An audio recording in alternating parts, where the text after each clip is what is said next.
Wabarakatuh. Kembali lagi ke video selanjutnya dalam pembelajaran ekonomi untuk kelas 10 ya. Kita lanjutkan pembahasan kita. Dari kemarin sebelumnya kita udah bahas tentang OJK dan bank, dan hari ini kita akan lanjut ke pembahasan lembaga keuangan non-bank. Di lembaga keuangan non-bank ini kita akan bahas satu persatu jenis-jenis dari lembaga keuangan non-bank itu sendiri. Kita lanjut ke slide selanjutnya ya. Nah, lembaga keuangan non-bank itu sendiri ada beberapa jenis, diantaranya yaitu pasar modal, kemudian asuransi, kemudian ada dana pensiun, lembaga pembiayaan, dan pegadaian. Kita masuk ke pembahasan yang pertama, yaitu tentang pasar modal. Pasar modal di Indonesia ini diatur pada Undang-Undang Nomor 8 Tahun 98, di mana pasar modal ini diartikan sebagai kegiatan penawaran umum dari perdagangan efek atau surat-surat berharga gitu ya. Efek itu surat-surat berharga. Nah,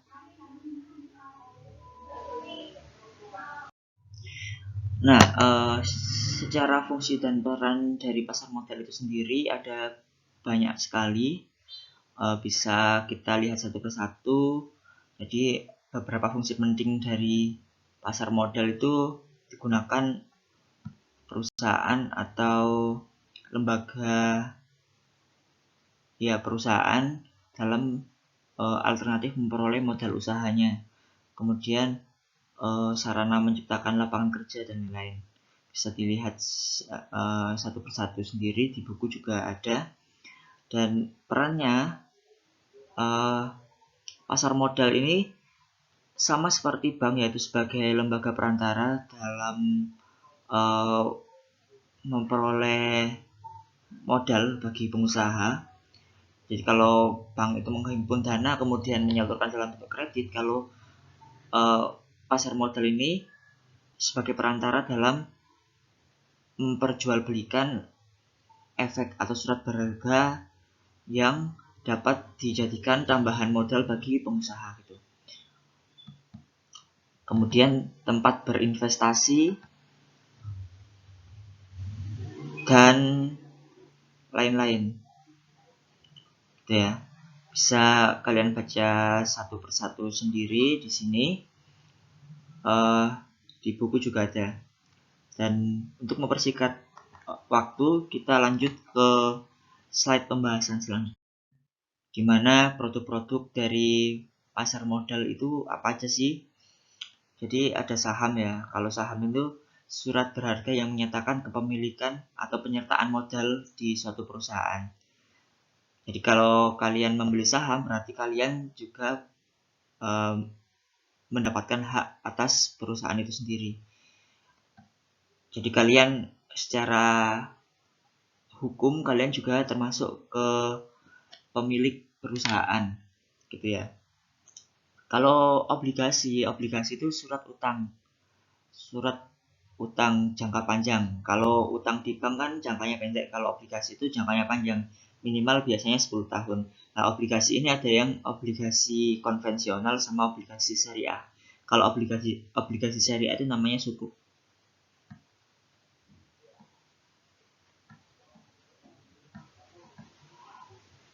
Nah, selain itu ada produk-produk turunan lainnya seperti waran, right, kontrak berjangka, dan reksadana. Kalau reksadana ini kan ya sejenis penyertaan modal, tapi yang ngelola bukan kita sebagai individu, melainkan kita menyertakan uang kita ke perusahaan reksadana untuk diinvestasikan dalam bentuk saham gitu. Dan kita akan mendapatkan bagi hasil dari keuntungannya. Oh ya, kalau keuntungan dari mempunyai saham itu kita bisa mendapatkan dividen tiap periode tutup buku atau tiap tahunnya. Dan ketika kita menjual saham, ketika kita untung kita dapat capital gain. Namun ketika kita rugi, kita mendapatkan capital loss gitu ya. Nah, di pasar modal sendiri itu ada lembaga-lembaga penunjangnya, yaitu diantaranya ada Biro Administrasi Efek, yaitu dia yang mencatatkan transaksi. Kemudian ada kustodian, ada wali amanat, dan pemeringkat efek. Nanti bisa kalian cari sendiri pengertian-pengertiannya, di buku juga ada. Nah, untuk slide selanjutnya kita akan berlanjut membahas mengenai ilustrasi transaksi pada pasar modal itu sendiri. Oh ya, pasar modal di Indonesia itu dilakukan oleh Bursa Efek Indonesia atau BEI, Bursa Efek Indonesia. Biasanya kalau kalian pagi-pagi lihat kabar pasar di Metro TV, itu ada pergerakan harga-harga saham. Nah, itu terjadinya di Bursa Efek Indonesia. Nah, sebelum ke sana ada dua pemain di sini, yaitu penjual dan investor beli. Nah, investor jual di sini adalah perusahaan-perusahaan yang mereka membutuhkan dana untuk pengembangan usahanya, sedangkan investor beli ini kita sebagai masyarakat yang mempunyai kelebihan dana dan ingin menginvestasikan uangnya pada pasar modal gitu ya. Nah, masing-masing di sini investor jual maupun investor beli harus menjadi anggota Bursa Efek terlebih dahulu, menjadi anggota bursa. Nah, caranya kalau investor jual, yaitu perusahaan ini harus melantai dulu di bursa atau harus menjual asetnya di Bursa Efek, sedangkan kita sebagai pembeli harus mendaftar dulu di perusahaan-perusahaan sekuritas yang melakukan jual beli efek. Nah, setelah kita menjadi masing-masing menjadi anggota bursa, nah di sini dilakukan jual beli. Kalau si perusahaan berarti kan menjual efeknya melalui sistem di Bursa Efek gitu ya. Kalau sebagai investor atau kita yang membeli bursa atau membeli efek suatu berharga, kita melakukan pembelian di Bursa Efek. Nah, untuk saham itu kita membelinya minimal satu lot. Jadi bukan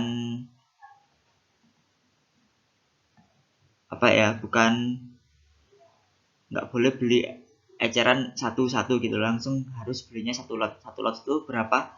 Yaitu 100 lembar saham. 100 lembar.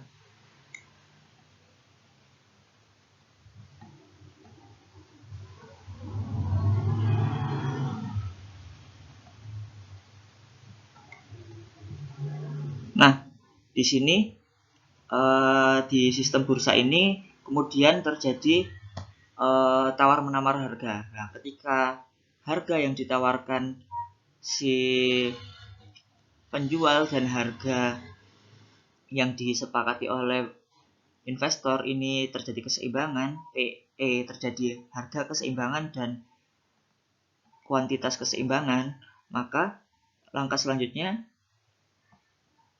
dibawa ke penyelesaian transaksi melalui KPEI dan KSEI. Nah, KPEI apa bisa kalian cari browsing sendiri, dan KSEI apa bisa kalian browsing sendiri. Nah, diselesaikan di sini. Dari sini si penjual atau perusahaan yang membutuhkan dana untuk pengembangan usahanya, mereka menyerahkan efek, menyerahkan surat berharganya kepada investor di sini ya. Jadi si penjual atau perusahaan menyerahkan surat berharganya, sedangkan si pembeli atau investor menyerahkan uangnya. Nah, uangnya digunakan operasional perusahaan dalam memperbesar usahanya, sedangkan efek yang dipunyai investor ini menjadi tanda bahwa investor ini mempunyai hak atas perusahaan, atau kalau dalam kasus obligasi berarti investor ini memiliki aset atau memiliki harta berupa mereka memberikan hutang kepada perusahaan untuk melakukan usahanya.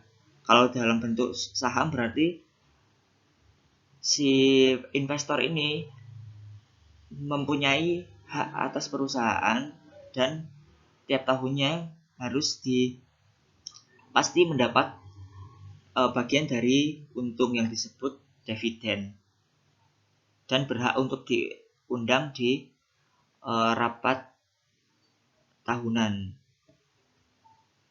Nah, oke, ini tadi ilustrasi transaksi di pasar modal ya. Nah, kita lanjut ke slide selanjutnya, yaitu lembaga keuangan non-bank lainnya, yaitu tentang perusahaan asuransi. Di sini diatur berdasarkan UU nomor 40 tahun 2014, di mana asuransi ialah perjanjian antara dua pihak yang di sini tugasnya, fungsinya yaitu menghimpun dana, terus membantu bisnis fokus pada usahanya, kemudian mengurangi potensi resiko seperti biasa ya. Kalau asuransi itu menawarkan keamanan gitu, dengan kita membayar sejumlah preminya. Nah, selain itu juga membagi resiko kerugian. Nah, makanya sekarang di masyarakat modern sekarang banyak yang tertarik untuk melakukan asuransi karena banyak hal-hal yang tidak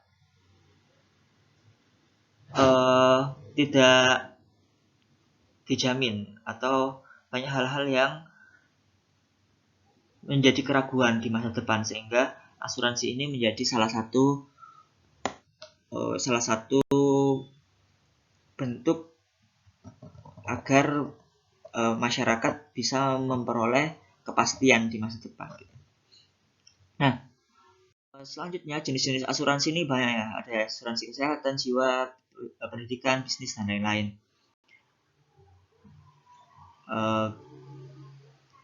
Selanjutnya dari jenis-jenis asuransi lanjut ke lembaga keuangan non-bank lainnya, yaitu di sini ada dana pensiun. Jadi dana pensiun ini kalau kita biasa kenalkan jaminan hari tua dan lain-lain. Nah, kalau punyanya pemerintah ada BPJS Ketenagakerjaan, itu yang buat dirancang sebagai dana pensiun untuk para pekerja. Ini berdasarkan Undang-Undang Nomor 11 Tahun 92, di mana perusahaan dana pensiun ini bertujuan untuk menghimpun dana peserta dan mengembalikannya pada jangka waktu tertentu, yaitu ketika udah usia lanjut ya, usia tidak produktif, berarti sekitar 64 tahun ke atas gitu. Nah, jenis-jenis dana pensiun ini ada dana pensiun pemberi kerja dan dana pensiun dari lembaga keuangan gitu. Nah, kalian bisa cari atau tambahkan sendiri manfaat dari adanya dana pensiun. Kemudian yang tidak kalah penting dari lembaga keuangan non-bank itu sendiri juga ada lembaga pembiayaan. Nah, lembaga pembiayaan ini ada banyak banget macamnya. Diatur berdasarkan Perpres RI nomor 9 tahun 2009. Nah, di sini badan usaha yang melakukan kegiatan pembiayaan dalam bentuk penyediaan dana atau barang modal. Jadi perusahaan pembiayaan ini mereka menyediakan dana atau memberikan barang modal. jenis-jenisnya itu apa aja sih?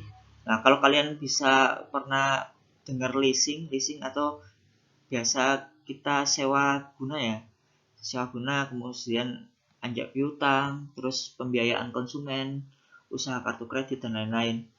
Kemudian ada muncul model-model ventura gitu kan ya. Kalau sekarang kita kenal startup baru gitu, para perusahaan-perusahaan yang mereka baru merintis lah, mereka kebanyakan ditolong atau dibantu oleh model-model ventura. Atau kalau kita kenal sekarang itu ada salah satu jenis modal ventura itu namanya eh, apa, angel investor gitu ya, angel investor atau investor malaikat. Nah, mereka memberikan dana kepada startup gitu. Tapi uh, jenis modal ventura ini enggak cuma angel investor aja, cuma banyak jenisnya. Nanti kalian bisa cari dan tambahkan sendiri melalui googling atau searching di internet gitu. Kemudian yang ketiga yaitu perusahaan pembiayaan infrastruktur gitu ya. Nah, ini juga kalian bisa cari contohnya sendiri di internet. Nah, dari jenis-jenis perusahaan pembiayaan, kita lanjut ke bagian salah satu yang terakhir, atau bahkan mungkin ini yang terakhir ya di slide saya, yaitu perusahaan pegadaian. Jadi gadai gitu ya, mengatasi masalah tanpa masalah. Nah, pegadaian ini diatur oleh peraturan pemerintah nomor 10 tahun 1990, di mana kegiatan pegadaian ini menjaminkan barang-barang berharga kepada pihak tertentu untuk mendapatkan sejumlah dana. Nah, berarti kan kita ngasih barang, misal ngasih apa? Ngasih kalung gitu ya.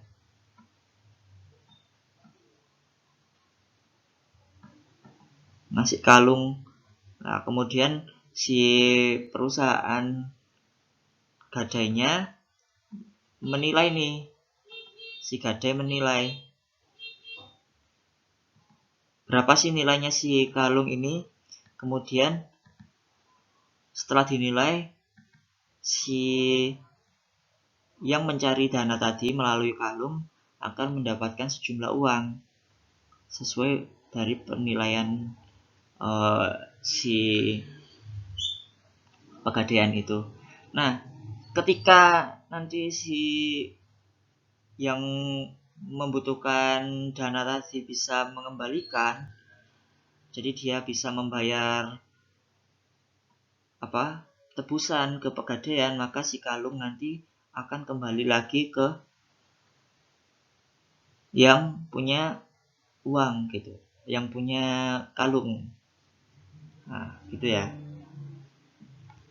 Tapi biasanya ketika si pencari dana tadi nggak bisa membayar, maka pegadaian bisa melelang barang yang dijaminkan tadi, gitu ya. Nah, pegadaian ini juga ada yang konvensional, ada yang syariah. Ada yang konven,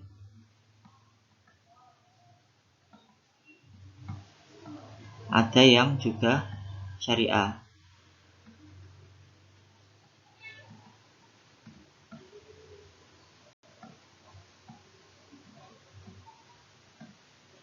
Gitu ya. Baik, kita lanjut ke slide selanjutnya, di mana kegiatan-kegiatan usaha dari pegadaian ini antara lain yaitu menyalurkan uang dengan jaminan. Kuncinya di sini ya, dengan jaminan. Menyalurkan pinjaman,